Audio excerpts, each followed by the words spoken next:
राजस्थान का बजट 10 फरवरी को सीएम गहलोत पेश करेंगे। बजट से लोगों को कई उम्मीदें हैं, सरकार से आस है। बजट में रखे हमारा ध्यान PhD chamber of commerce and industry को भी कई उम्मीदें हैं। पीएचडी सीसीआई इस बजट को लेकर क्या उम्मीदें हैं, क्या क्या सुझाव हैं, इन सारी चीजों को लेकर हमारे साथ हमारे वरिष्ठ सहयोगी बीके शर्मा जुड़ चुके हैं। जी बीके, आज इस बजट को लेकर जो इस मीटिंग में बातचीत हो रही है, सुझाव हो रहे हैं, अभी क्या अपडेट्स हैं वहां पर?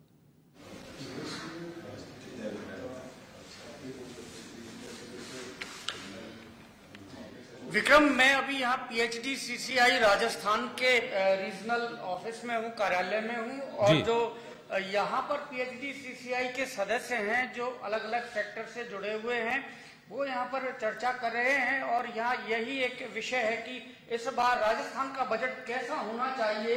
और क्योंकि वर्तमान जो परिस्थितियां हैं, पूरी जो इंडस्ट्री कोरोना के से उभर कर अभी बाहर आई है, अंतर्राष्ट्रीय स्तर पर कई हलचलें हैं, ऐसी स्थिति में राजस्थान का बजट किस तरह का हो, सरकार कैसा बजट लेके आए ताकि राजस्थान के विकास को नई दिशा मिल सके, इस पर यहाँ परिचर्चा की जा रही है। अलग अलग विषय विशेषज्ञ और अलग अलग सेक्टर्स के रिप्रेजेंटेटिव यहाँ मौजूद हैं। सबसे पहले हम महिलाओं से शुरुआत करेंगे, क्योंकि इनसे शुरुआत करना शुभ भी रहता है, सही रहता है। इनको प्रथम एक अवसर दिया जाता है हमेशा। आप बताइए कि इस बार जो बजट है राजस्थान का कैसा होना चाहिए, क्या ऐसे कौन से प्रावधान बजट में होने चाहिए ताकि महिलाओं को भी विकास में अपनी भागीदारी सुनिश्चित कर सके महिलाएं भी? जी, मैं इंटीग्रेटेड वेलनेस हेल्थ सोसाइटी से हूँ। तो हमारी यहाँ पे जो इंटीग्रेटेड वेलनेस और नेचुरोपैथी पर लोग नहीं ध्यान दे रहे हैं, तो गवर्नमेंट को चाहिए कि इंटीग्रेटेड वेलनेस हेल्थ सेंटर्स को प्रमोशन मिले। आप बताइए क्या होना चाहिए इस बार बजट में? सर, मैं यहाँ पर एजुकेशन सेक्टर को रिप्रेजेंट कर रही हूँ। तो हम ये रिक्वेस्ट करना चाहेंगे गवर्नमेंट से कि बहुत सारी स्कीम्स हैं जो विमेन एम्पावरमेंट के लिए है, गवर्नमेंट ने लॉन्च करी हुई है, पर वो बेनिफिशियरीज तक पहुँच नहीं पाती है। Either beneficiaries are not aware about them. तो यूनिवर्सिटीज़, प्राइवेट यूनिवर्सिटीज़ एक ऐसा माध्यम हो सकता है कि अगर हम उन्हें इम्प्लीमेंटेशन एजेंसीज के तौर पे मान लें तो वो उसको चैनलाइज कर सकते हैं, मतलब बेनिफिशियरीज के पास तक राइट स्कीम्स को पहुंचाना और उसके बारे में उनको अवेयर करना। So that is one thing. Universities तो काफी खुली है, लेकिन मुझे लगता है कि क्वालिटी एजुकेशन पर और काम किया जाना चाहिए। आप किस सेक्टर को रिप्रेजेंट करती हैं? सर, मैं भी एजुकेशन सेक्टर से हूँ और मैं भी ये बोलना चाहती हूँ कि Rajasthan as a state should be promoted as an educational hub in India. तो इसके लिए जो गवर्नमेंट है, जो सेल्फ फाइनेंसिंग यूनिवर्सिटीज़ हैं, उनको बहुत गवर्नमेंट सपोर्ट कर सकती है, क्योंकि गवर्नमेंट यूनिवर्सिटीज़ के पास ऑलरेडी खूब सपोर्ट है गवर्नमेंट का। बट जो सेल्फ फाइनेंसिंग यूनिवर्सिटीज़ हैं, जहाँ पे जो they more in number and they are doing lot of work, बहुत काम किया जा रहा है, उनको अप्रिसिएशन दिया जाए उसका, प्लस उसको सपोर्ट किया जाए with facilities and infrastructure and good way of channelizing Rajasthan as an education hub in other states also. Government should promote this so that Bharat से बच्चे यहाँ। सरकार यदि सहयोग करे तो राजस्थान एक एजुकेशन हब बन सकता है। क्वालिटी एजुकेशन यहाँ पर सबसे ज्यादा उसकी जरूरत है, प्रोफेशनल एजुकेशन भी एड ऑन की जा सकती है। सर, आप बताइए इस सेक्टर को आप रिप्रेजेंट करते हैं और क्या होना चाहिए? रियल एस्टेट और कंस्ट्रक्शन इंडस्ट्री को रिप्रेजेंट करता हूँ। मैं सबसे पहले राज्य सरकार को धन्यवाद देना चाहता हूँ कि आम जन के लिए वो प्रशासन शहरों के संग अभियान लेके आए, जिसके तहत आम जन को पट्टा मिला, उसको कॉन्फिडेंस बिल्टअप हुआ। इसी के साथ में रियल एस्टेट को और प्रमोट करने के लिए भी हम समय समय पर सुझाव देते रहे। इस बार बजट में हम सरकार से अपेक्षा करते हैं कि स्टैंप ड्यूटी में 2-3 सुझाव मूल रूप से सरकार को इनकॉर्पोरेट करने चाहिए, जिसके आम जन को और ज्यादा रिलीफ मिलेगा। नंबर पहला सुझाव है, स्टैंप ड्यूटी को जीएसटी की तरह इनपुट के रूप में लेना चाहिए, उसका इनपुट क्रेडिट मिलना चाहिए। जैसे अगर कोई एक प्रॉपर्टी बार बार बिकती है, यथा समय में बहुत जल्दी रीसेल होती है, तो उसमें इनपुट क्रेडिट मिलना चाहिए। इसी के समय में उसकी सीमा भी निर्धारित होनी चाहिए। जैसे हमने कहा, एक सुझाव है कि भाई 10 साल में एक प्रॉपर्टी अगर 3 बार बिकती है, तो पहली बार अगर बिकती है तो आप सरकार ने पूरी स्टैंप ड्यूटी लेनी, दूसरी बार उसका 50% लेना चाहिए, और क्रमशः सेकंड टाइम, थर्ड टाइम में उसको 40%, 30% रहना चाहिए। इससे क्या होगा, एक तरफ गवर्नमेंट को रेवेन्यू आएगी और दूसरी तरफ जो ग्रे डॉक्यूमेंट्स पे प्रॉपर्टी का खरीद बेचान होता है और उससे डिस्प्यूट क्रिएट होते हैं, वो सब डिस्प्यूट भी खत्म होंगे। तो ये हमारा एक मेन सुझाव है। इसी तरह से सेस जो 30% सेस लिया जा रहा है अभी, 30% सेस में 10% सेस तो कोरोना काल में लगाया था, उसको सरकार को वापस विड्रॉ करना चाहिए। इसी तरह से रजिस्ट्रेशन शुल्क जो है 1% था, जिसकी मैक्सिमम लिमिट पहले 50,000 थी। अब अगर 5 करोड़ की प्रॉपर्टी है, उसमें रजिस्ट्रेशन शुल्क अगर 1% है तो वो 5 लाख रुपए तक जा रहा है, उसकी सीमा को भी वापस से 50,000 पे निर्धारित किया जाना चाहिए। ये हमारे कुछ मेन सुझाव हैं स्टेट बजट से। इनको इनकॉर्पोरेट करेंगे तो कंस्ट्रक्शन और रियल एस्टेट इंडस्ट्री वापस से बूम पे आएगी, गवर्नमेंट को भी रेवेन्यू मिलेगी और आमजन को राहत मिलेगी। रीसेल पर स्टैंप ड्यूटी रिड्यूस की जानी चाहिए। PHDCCI राजस्थान के अध्यक्ष दिग्विजय सिंह डावरिया, आपने मुख्यमंत्री को उनकी जो टैक्स एडवाइजरी कमेटी की बैठक में भी सुझाव दिए हैं कई बजट में। किस तरह के ऐसे सुझाव हैं PHDCCI की ओर से जो राजस्थान के विकास में मददगार साबित हो सकते हैं? देखिए, हमने डिटेल में कई सारे माननीय मुख्यमंत्री जी को कई सारे सुझाव प्रेषित किए हैं। सबसे पहले इसी कड़ी में मैं बधाई दूंगा कि सरकार ने जो हैंड होल्डिंग की है इन्वेस्टमेंट लाने के लिए और इंडस्ट्री को, स्टेट का इंडस्ट्रियलाइजेशन को बढ़ावा देने के लिए, उसके लिए सरकार बधाई की पात्र है। और उनका जो पॉजिटिव एटीट्यूड है वो यहाँ पर दिन ब दिन इंडस्ट्री को आगे बढ़ाने में हमेशा हेल्पफुल रहा है। इसके साथ में हमने एक एरो स्पोर्ट्स और एडवेंचर स्पोर्ट्स के लिए पॉलिसी लाने के लिए सरकार से निवेदन किया है, क्योंकि यहाँ पे टूरिज्म, राजस्थान में टूरिज्म एक बहुत बड़ा सेक्टर है और इसको आगे बढ़ाने के लिए एडवेंचर टूरिज्म में युवाओं का जो रुझान बढ़ रहा है उसको देखते हुए एडवेंचर टूरिज्म में काफी संभावना राजस्थान में है। इसके अलावा फार्मा सेक्टर के लिए हमने एक API फूड पार्क की, API इंडस्ट्रियल पार्क के लिए घोषणा करने के लिए और सरकार को उसको रिलीफ देने के लिए, इससे फार्मा सेक्टर को आगे बढ़ावा मिलेगा। सेंट्रल गवर्नमेंट भी इस क्षेत्र में काफी काम कर रही है। इसके अलावा जैसे ऑर्गेनिक फूड है, राजस्थान में काफी बड़ी संभावना ऑर्गेनिक फूड के एक्सपोर्ट्स की है। उस एक्सपोर्ट को बढ़ाने के लिए यहाँ पे एक वर्ल्ड क्लास टेस्टिंग लेबोरेटरी की स्थापना की जाए, जिसकी की बहुत ज्यादा जरूरत है। उसके होने से यहाँ पर एक्सपोर्ट भी काफी बढ़ेगा। इसके अलावा बाकी सारे सेक्टर्स हैं जिसके एक्सपर्ट्स हमारे यहाँ बैठे हैं, तो आप जब उनसे बातचीत करेंगे तो वो भी आपको इसके बारे में सुझाव देंगे। धन्यवाद। डावरिया जी कह रहे हैं कि एडवेंचर स्पोर्ट्स की भी पॉलिसी होनी चाहिए, स्पोर्ट्स पॉलिसी के साथ साथ। आप बताइए, आप वरिष्ठ हैं, आपका अनुभव भी बताएगा कि कैसी पॉलिसी इस बार होनी चाहिए बजट के अंदर। मैं एक हेल्थ केयर रिजॉर्ट चलाता हूँ राजस्थान डिग्गी के पास में। मेरा ये सुझाव है कि हेल्थ केयर जो प्रिवेंटिव मेजर्स हैं उनके ऊपर ज़्यादा से ज़्यादा ध्यान दिया जाए। प्रिवेंटिव हेल्थ पे ध्यान होगा तो RGHS जैसी योजनाओं के अंदर बहुत सारा जो पैसा खर्च हो रहा है वो खर्च नहीं होगा। प्रिवेंटिव हेल्थ होगी, हमारे प्रिवेंटिव हेल्थ के लिए नियोक्ता को ही इस तरह का प्रोत्साहन देना चाहिए कि वो अपने लोगों को एक निश्चित अवधि के लिए प्रिवेंटिव हेल्थ सेंटर्स के ऊपर भेजें, जिससे हेल्थ सेंटर्स को प्रमोशन मिलेगा।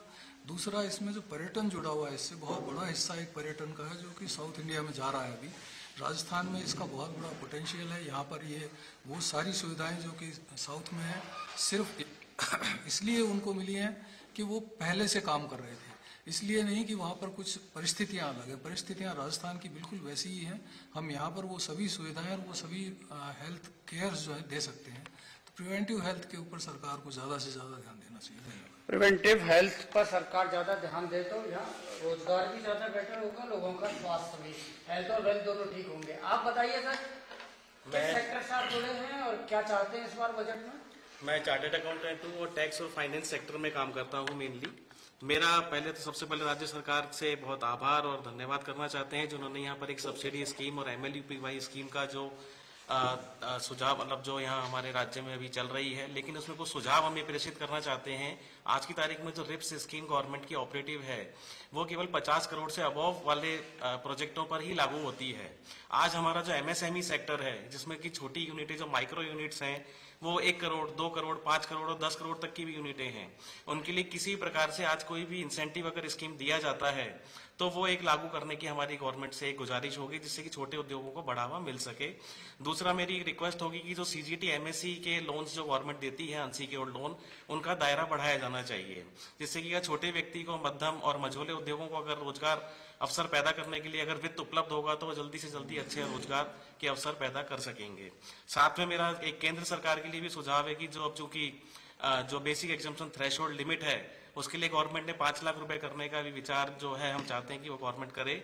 साथ में ये भी चाहते हैं कि गवर्नमेंट ने 2 मैकेनिज्म अभी रिटर्न भरने के कर रखे हैं, वो दोनों मैकेनिज्म चूंकि इफेक्टिवली 2 साल हो चुके हैं और ये महसूस किया जा रहा है कि एक ही मैकेनिज्म अच्छा है, तो एक ही मैकेनिज्म पे कार्यवाही की जानी चाहिए। साथ में जो रिटर्न भरने की समय सीमा कम की गई थी उसको बढ़ा करके भी मार्च तक का समय दिया जाना चाहिए। रिटर्न में भी समय सीमा बढ़ाई जानी चाहिए। चार्टर्ड अकाउंटेंट है, इसलिए इन्होंने कुछ तकनीकी पक्ष यहाँ पर रखे हैं।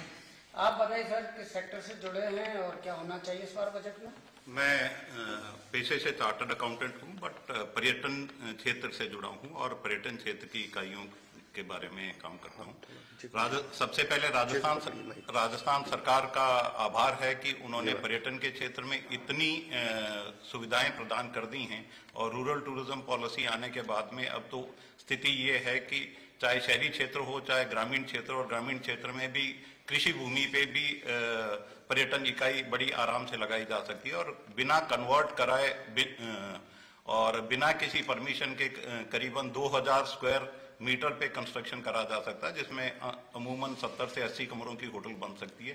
ये देश में पहला ऐसा राज्य है जहां ऐसी सुविधाएं उपलब्ध कराई हैं। वह इसमें एक सुझाव देना चाहते हैं कि चूंकि ये कृषि भूमि है, कृषि भूमि पे दूसरी एक्टिविटी के लिए लोन की उपलब्धता के बारे में अभी कुछ दिशा निर्देश क्लियर नहीं है, तो इस बारे में दिशा निर्देश क्लियर हों तो लोन की उपलब्धता होगी तो उसे पर्यटन क्षेत्र में होगा। दूसरा, पर्यटन, राजस्थान पर्यटन की दृष्टि से बहुत ही समृद्ध है। यहाँ चाहे आप हेरिटेज टूरिज्म देखिए, चाहे एडवेंचर देखिए, वेलनेस जैसा अभी बताया था वेलनेस के बारे में, और इसकी वो क्या कहते हैं फॉरेस्ट और वाइल्ड लाइफ टूरिज्म की भी बहुत संभावना है, स्काई डाइविंग जैसी एक्टिविटीज की भी हैं। तो इसके बारे में सरकार की नीतियां अच्छी हैं, बट अभी उनमें कुछ और सुधार की आवश्यकता है। अभी पर्यटन को उद्योग का भी दर्जा दिया सरकार ने, काफी इस पर प्रयास किए जाए सरकार की ओर से और इसको व्यवहारिक बनाया जाए। आप बताइए सर, किस सेक्टर से आप जुड़े हुए हैं और क्या होना चाहिए इस बार बजट में? मैं इंडस्ट्रीज एसोसिएशन से जुड़ा हुआ हूँ और मेरा राजस्थान सरकार से को ये सुझाव है कि जो ऑलरेडी राजस्थान में रिको द्वारा इंडस्ट्रियाँ स्थापित की हुई हैं, उन इंडस्ट्रियल एरियाज में आज तक रिको की तरफ से या किसी गवर्नमेंट एजेंसी की तरफ से सीवर लाइंस का, साफ सफाई का और वो कोई प्रावधान नहीं है। आज जो इंडस्ट्रियाँ, ऐसी इंडस्ट्रियाँ बन चुकी हैं जहाँ पे 500-500 आदमी, 1000-1000 आदमी काम करते हैं और बिना सीवर लाइन या बिना साफ सफाई की व्यवस्था के उन इंडस्ट्रियों को चला पाना एक उद्योगपति के लिए बड़ा ही परेशानी का सबक बना हुआ है। तो मेरी गवर्नमेंट से ये गुजारिश है कि इस ओर ध्यान दिया जाना चाहिए और पुराने इंडस्ट्रियल एरियाओं के इंफ्रास्ट्रक्चर को एक बार दोबारा से डेवलप करके और ये सारी सुविधाएं उसमें उपलब्ध करवाई जानी चाहिए। आप बताइए सर, किस सेक्टर से आप जुड़े हुए हैं और क्या होना चाहिए? नमस्कार, मैं फर्नीचर और हैंडीक्राफ्ट एक्सपोर्ट इंडस्ट्री से जुड़ा हुआ हूँ और हमारी इंडस्ट्री राजस्थान में काफ़ी रोजगार और रेवेन्यू दोनों उत्पन्न करती है, जयपुर और जोधपुर में स्पेशली। तो एक हमारी डिमांड काफ़ी टाइम से चल रही है और मेरे ख्याल से फाइनल भी होने वाली है राजस्थान गवर्नमेंट से। हमें कंटेनर फ्रेट सब्सिडी हमारे को कॉस्ट कॉम्पिटिटिव होने के लिए चाहिए होती है। यूपी सरकार ऑलरेडी मुरादाबाद और वहाँ के एक्सपोर्टर्स को वो सब्सिडी दे रही है। दूसरा, जो लैंड कन्वर्जन एग्रीकल्चर से इंडस्ट्रियल के लिए है, उसको हमारे सेक्टर थोड़ा सा इजी और बनाने की रिक्वेस्ट है। और थर्डली, अगर कॉमन फैसिलिटी सेंटर और क्लस्टर्स बनाए जाएं मॉडर्न फर्नीचर और मॉडर्न हैंडीक्राफ्ट गुड्स के लिए, तो ये लॉन्ग टर्म में इंडस्ट्री के लिए बहुत ही बेहतर होगा। इसमें राज्य सरकार से हमें सहयोग की रिक्वेस्ट है। Thank you. और भी जो एक्सपोर्ट से जुड़े हुए लोग हैं, उन्होंने ये जो, क्योंकि पिछले 2 साल में जो फ्रेट जो चार्जेज हैं वो काफी बढ़े हैं और इसकी वजह से डिमांड की है कि यहाँ पर सब्सिडी सरकार दे तो जो निर्यातक हैं उनको मदद मिलेगी। हमारे साथ एक और है जो जमीन से जानेंगे सर, किस तरह का बजट ये होना चाहिए? सर, मैं मार्बल ग्रेनाइट इंडस्ट्री को रिप्रेजेंट करता हूँ एक्सपोर्ट्स के अंदर। जैसे अभी आपने जस्ट सुना था हमारे सहयोग हमारे कलीग से यहाँ पर, सबसे बड़ी प्रॉब्लम ये है कि 2 साल के बाद जब कोरोना से एक्सपोर्ट इंडस्ट्री अभी रिकवर हो रही है, तो सरकार से हम लोग ऑल्दो हम लोग बहुत आभारी हैं कि सरकार अभी इस क्षेत्र में और इस सेक्टर को काफ़ी सीरियसली ले रही है, but at the same time हम लोग उनसे ये रिक्वेस्ट करेंगे कि जो कंटेनर सब्सिडी है जो दूसरे स्टेट्स के अंदर मिल रही है वो हमें भी मिलनी चाहिए, क्योंकि 2 साल के बाद रिकवरी स्टेज के अंदर ये सरकार की तरफ से काफ़ी बड़ा सहयोग होगा। दूसरा, हमारे एक और कोलीग ने जैसे बताया था कि एमएसएमई इंडस्ट्रीज़ के अंदर जो भी इंसेंटिव्स हैं वो अभी तक बड़ी इंडस्ट्रीज़ को मिल रहे हैं, तो उसकी वजह से जो स्मॉल स्केल इंडस्ट्रीज़ हैं, जो मीडियम स्केल इंडस्ट्रीज़ हैं, उनको वो पुश या वो कैपिटलिज्म नहीं मिल रहा।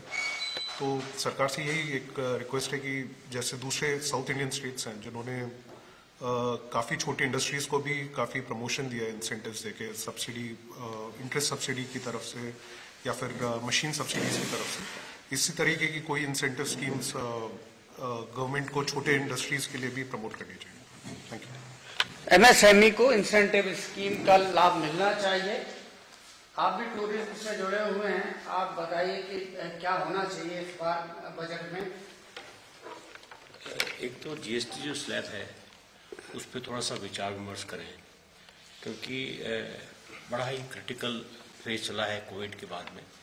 हॉस्पिटैलिटी इंडस्ट्री अभी भी उभर नहीं पाई है, जो दूरगामी परिणाम मिलने चाहिए वो अभी है नहीं। जो उद्योगों का दर्जा दिया है हॉस्पिटल टूरिज्म इंडस्ट्री को, टूरिज्म सेक्टर को, अब तो इंडस्ट्री हो गया, तो इसका क्या लाभ नहीं मिल पाया अभी तक? इसका लाभ मिल रहा है, पर थोड़ा सा जीएसटी में थोड़ा सा एक बार जो रूम टैरिफ के हिसाब से जो स्लैब्स बना रखे हैं उस पर अगर सरकार वापस विचार करे, और दूसरा पर्यटन को देखते हुए जो इंफ्रास्ट्रक्चर है कॉम्प्रिहेंसिव प्लान बनाएं, ताकि जैसे मैं आपको एक छोटा सा उदाहरण दूं जैसलमेर का। जैसलमेर में वायु सेवा तो है, पर इस बार जैसे दिवाली तो थी 25 की और फ्लाइट चालू हुई 29 अक्टूबर को, और ये मार्च 15 के बाद बंद कर देंगे। तो एक कॉम्प्रिहेंसिव इसका एक ऐसा प्लान बने कि इस ऑफ सीजन में भी हवाई जहाज की सेवा भले ही हफ्ते में नहीं हो, हफ्ते में 3 दिन हो। दूसरा, रेलवे सेवा को थोड़ा सा प्रभारी अच्छी तरह से सुचारू रूप से करे तो पर्यटन में इजाफा है। यही हम मांग करते हैं केंद्र सरकार से, राज्य सरकार से, इसकी तरफ से देखें। और जो संरक्षण का है ऐतिहासिक धरोहर की जो अभी जो चल रहा है जिस हिसाब से, तो वो उनको रखना और उनका सार संभाल आवश्यक है। इस पे भी थोड़ा सा विचार होना चाहिए। सरकार ने टूरिज्म को इंडस्ट्री का दर्जा दिया है और उसका लाभ भी मिला है, लेकिन यदि रूम टैरिफ में यदि जीएसटी के स्लैब को कम किया जाए तो शायद इसका ज्यादा फायदा होगा, खासतौर से छोटे होटल संचालकों का। आप बताइए सर, क्योंकि काफी अनुभवी हैं आप, कैसा होना चाहिए इस बार राजस्थान का चुनावी बजट? देखिए, मैं ऑर्गेनिक फूड इंडस्ट्री से जुड़ा हुआ हूँ। मैं मेनली एक्सपोर्ट है मेरा, और मैं राजस्थान सरकार को धन्यवाद देना चाहता हूँ। पिछले साल कृषि क्षेत्र के लिए उन्होंने सेपरेट बजट लेके आए थे, और इस साल भी वो कंटिन्यू रहेगा, यही मेरा मानना है। तो कृषि क्षेत्र में जो बढ़ावा, बेसिकली केंद्र सरकार और राज्य सरकारें दोनों ही ऑर्गेनिक जो है फूड प्रोडक्शन को बढ़ावा दे रही हैं, लेकिन वो किसानों को तक वहां पर वो चीज, जो फैसिलिटी, जो किसानों को सुविधाएं मिलनी चाहिए वो नहीं मिल रही हैं। एक तो किसान अगर ऑर्गेनिकली पैदा भी कर लेता है तो उसके लिए कोई प्लेटफॉर्म नहीं है जहां वो उनकी पैदावार बिक सके। तो राजस्थान सरकार से मेरा यही निवेदन है कि ऐसा प्लेटफॉर्म क्रिएट करें, चाहे वर्तमान में जो कृषि उपज मंडी है उन्हीं में करिए, सेपरेटली उनके लिए जो बेचने के लिए, जो भी किसान ऑर्गेनिकली पैदा कर लेता है उसको बेचने के लिए एक प्लेटफॉर्म होना चाहिए। क्योंकि जो एक्सपोर्ट जो होता है वो एक लिमिटेड उसमें दायरे में, कम ज्यादा इस बार तो रिड्यूस भी हो गया पिछले कोरोना के पीरियड में, तो वो भी उससे किसानों में फर्क पड़ रहा है। उन्होंने ऑर्गेनिकली पैदा किया लेकिन उनका बिका नहीं, उससे उनको काफी नुकसान हुआ। तो एक वो, दूसरा, पिछली बार राजस्थान गवर्नमेंट ने एक राजस्थान ऑर्गेनिक कमोडिटी बोर्ड जो है गठित करने के लिए उसमें घोषणा की थी। मैं निवेदन करूंगा कि उसका गठन जल्दी से जल्दी करके और उसको काम करना शुरुआत करे वो। और दूसरा डाबरिया जी ने भी बताया, हमारे इंडिया में लिमिटेड लैब्स हैं जो ऑर्गेनिक फूड प्रोडक्ट्स को टेस्ट कर सकती हैं और एक्रेडिटेड लैब्स हैं पूरे इंडिया में। पहले 10-12 आई थी, इस बार लास्ट ईयर अपेडा ने, जो गवर्नमेंट ऑफ इंडिया ने, उनको 32 किया है, लेकिन राजस्थान में उनमें से एक भी नहीं है 32 में से। हमको दूर भेजना पड़ता है टेस्टिंग के लिए, तो उस चीज के लिए भी राजस्थान गवर्नमेंट अपनी जो लैब है उनकी उसी को एक्रेडिटेट करवाए, उसको डेवलप करे और वो ऑर्गेनिक फूड इंडस्ट्री के लिए, ऑर्गेनिक फूड प्रोडक्ट्स को टेस्टिंग के लिए वो उसको अप्रूव करवाए। दूसरा मेरा ये भी है कि जहां जहां भी हमारे क्लस्टर्स क्रिएट कर दिए गए हैं जो natural and sustainable and organic food production के लिए, एग्री फूड प्रोडक्शन के लिए, तो हर एरिया में क्लस्टर के हिसाब से हर पैदावार में, जैसे कहीं धनिया पैदा हो रहा है, कहीं जीरा पैदा हो रहा है, तो उस तरह की उस एरिया में सरकार वहां पर ऐसी फूड प्रोसेसिंग यूनिट लगाए, क्योंकि हमारे फार्मर्स बहुत स्मॉल एंड मार्जिनल फार्मर्स ज्यादा हैं राजस्थान में, जो खुद अपनी प्रोसेसिंग यूनिट नहीं लगा सकते। दूसरे जो फूड प्रोडक्शन जो करते हैं, वो प्रोसेसिंग यूनिट्स हैं, उनकी कैपेसिटी भी लिमिटेड है राजस्थान में। तो राजस्थान में हर क्षेत्र में, हर एरिया, राजस्थान के हर एरिया में वहां की पैदावार को देखते हुए कि वहां क्या पैदा हो रहा है, उसी हिसाब से वहां फूड प्रोसेसिंग यूनिट्स लगाई जानी चाहिए। यदि एग्रीकल्चर को सीधा इकोनॉमी से जोड़ेंगे तो यहाँ न केवल किसानों का साथ ही विकास होगा, साथ ही पूरे प्रदेश का विकास होगा, यहाँ पर आर्थिक स्थिति बेहतर होगी। कई सुझाव इन्होंने दिए हैं कि वर्ल्ड क्लास एक लेबोरेटरी यहाँ पर बननी चाहिए ऑर्गेनिक फूड के लिए। मैडम, आपसे और बात करेंगे एक बार फिर, क्योंकि आधी आबादी को आप रिप्रेजेंट करती हैं, कैसा होना चाहिए बजट? क्योंकि मुख्यमंत्री ने इस बार कहा है कि ये बजट, क्योंकि पिछला बजट किसानों के लिए, कृषि के लिए समर्पित था, इस बार ये युवाओं के लिए, विद्यार्थियों के लिए और महिलाओं के लिए समर्पित रहने वाला है। तो ऐसा क्या होना चाहिए इस बजट में ताकि यहाँ जो महिलाएं भी प्रदेश के विकास में अपनी भागीदारी सुचारू रूप से कर सकें? सर, मैं हेल्थ इंडस्ट्री से हूँ, तो मैं सिर्फ मॉडर्न मेडिकल साइंस को रिप्रेजेंट नहीं कर रही हूँ, मैं यहाँ पे इंटीग्रेटेड वेलनेस को रिप्रेजेंट कर रही हूँ।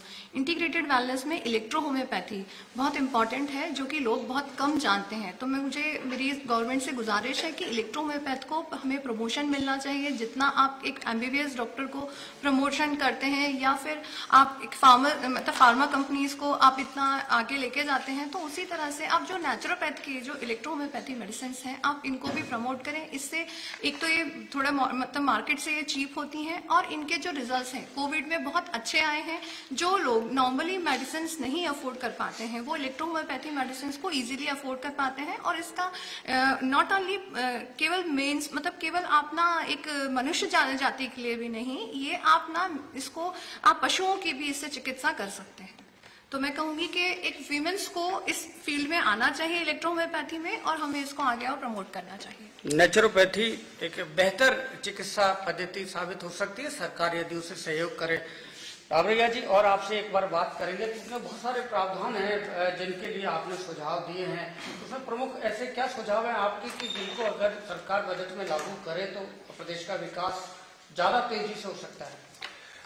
इंडस्ट्री के लिए सरकार ने प्रोडक्शन लिंक इंसेंटिव स्कीम घोषित की थी, उसी तरह कैपिटल लिंक इंसेंटिव स्कीम भी सरकार ने घोषित की है।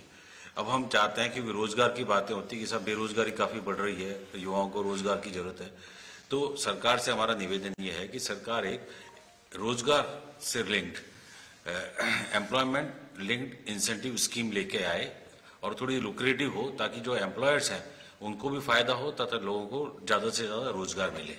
ये एक हमारी डिमांड है। इसके अलावा एक और जो प्रैक्टिकल डिफिकल्टी पाइपलाइन द्वारा गैस की सप्लाई करने वाली जो कंपनियां राजस्थान में आई हैं, उनको एक फेस हो रही है कि वो एक वेट रिजिम में है अभी भी गैस सप्लाई। तो उसका जो फायदा है जो भी लोग उठा रहे हैं, अगर वो कोल को यूज करते हैं तो उनको जीएसटी का फायदा मिल जाता है कि वो कोल जीएसटी रिजिम है, परंतु ये वेट रिजिम है। जो हमारे नियर बाई स्टेट है उन्होंने गैस सप्लाई के ऊपर वेट को काफी दर को काफी 3 से 5% कर दिया है, तो उससे उनको फायदा मिल रहा है। तो हमारे यहाँ पे ये निवेदन है कि इस बार बजट के अंदर सरकार गैस के ऊपर नेचुरल गैस की जो सप्लाई कर रहे हैं, इंडस्ट्रियल सप्लाई जो हो रही है, उसके ऊपर उसको वैट की रेट को कम कर दे, तो यहाँ पर जो गैस की यूजेस बढ़ेंगे। इसके अलावा हमारा एक सजेशन और है कि